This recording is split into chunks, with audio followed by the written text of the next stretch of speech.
Diyet. Poznakомся. Başım bağlı. Demirem tüzü. Demirem başım bağlı. Это мой муж, мой жен. Не этот, который чемоданы, этот корзины сидит, да, шляпа. Да, мой 8 я. Очень приятно. Бера 7 я. Разрешите представиться. Сергей. Hazır mı?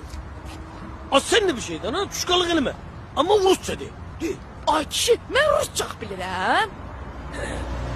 Ve sen tezden ma karavatta Rusça şiir derdi. Değil mi? Haklıydı ha?